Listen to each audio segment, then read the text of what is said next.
Hey everyone, when we're out shooting, most of the time we need to know exactly how far away a target is, or at least pretty close. So today I'm going to talk about the Leica CRF 1200 rangefinder. I'm Gilly Sniper 300, and welcome to the Outdoor Sports Club.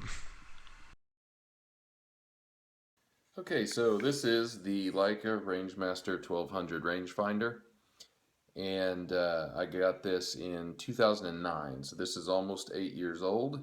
And the main reason I bought this, I did a lot of research, and I did not want something that could only hit 200, 300, 400 yards. I wanted it to do at least 800 yards, if not 1,000. And I had pretty much decided that I couldn't get a Leopold. I know that they make pretty good stuff, but I'm just not really all that impressed with Leopold. And from the reviews I was seeing, while Leopold had some pretty cool features like inclinometers and features like ignoring brush and grass that were out in front of the lens that was close up. I just didn't feel like they could do the range. I felt like while they could technically range pretty far, no rangefinder can hit the maximum range when you're out in realistic conditions. If you're ranging a house or maybe a car or something large and highly reflective, you can get enough. You can get the laser back and get a good range. But on animals and out in the field, it's not so easy. So when I bought this, I wrote the Leopolds off and figured I had to go with the Swarovski because it was pretty much the top of the line in the typical consumer market, and I really couldn't afford it. Um, Although this I really couldn't afford either. So I've stumbled upon the Leica, and if you've seen Eurotrip, you know that they make good cameras. They make a lot of good optics, Leica does. And from what I read, I don't know if this is perfectly true or not, but from what I read, the glass that Leica uses is not quite as good as the Swarovskis, but pretty darn good. And the laser is about as accurate as you can get in a consumer um, rangefinder. So I decided I wanted the range. I wanted this compact, lightweight design.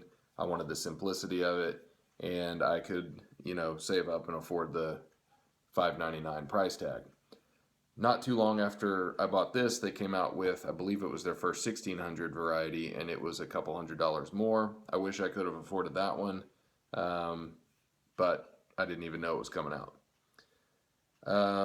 So, like I said, this is a very lightweight, simple design. One button, you push it, the box comes up, you push it again, it ranges whatever's in the center of that box. That box is a little bit smaller from what I've read than the Swarovskis. I've never used a Swarovski.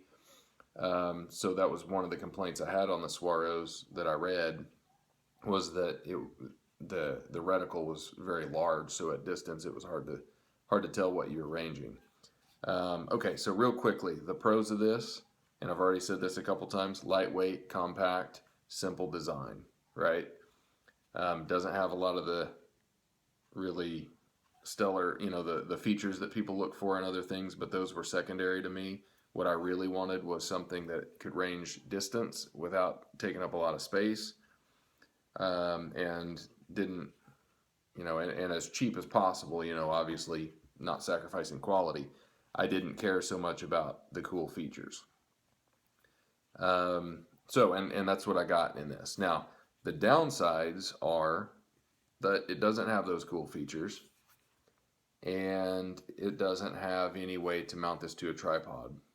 At distance, it's really hard to range with this thing because it's hard to hold it steady. I really wish that it had a quarter 20 stud down here on the bottom, but they do make an adapter that comes up and kind of clamps onto it and has a quarter 20 on the bottom so you can mount it to a tripod.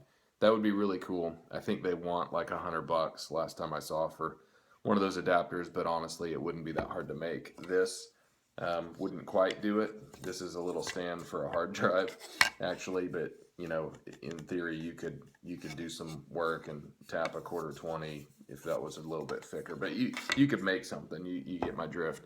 I've thought about making it before, just haven't gotten around to it. As far as ranging goes, I have ranged at distance.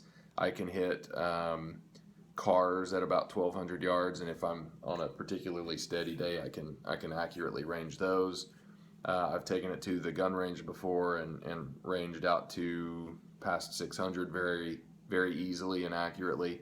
I've ranged animals at several hundred to yards too. I think I've ranged cattle on down on the farm, at nearly 1,000 yards if I'm really steady. So it can definitely do it. Aside from that, I will say this is a discontinued model, and Leica does have newer models. They've got a 1,000, a 1,600, and a 2,000, and they also have a 1,600B and a 2,000B, and those do have another button up on the top that I believe that's the inclinometer button. I'm not quite for sure, but they've got a little red button up here, a little red deal. But they do have inclinometers in the B models, and it seems like they've come down a little bit on price, and that's really cool because if I remember right, I saw a 1,000 for 450, and I've seen their 1,600s and 1,600Bs for around what I paid for this, or maybe $100 more.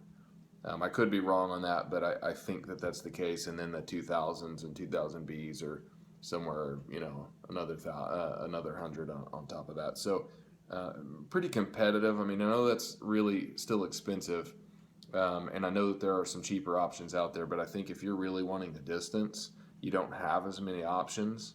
I know, a couple of the guys have some Nikon rangefinders. I don't know much about the Nikons. They're really happy with them, and hopefully we can get a review and a comparison in on those pretty soon.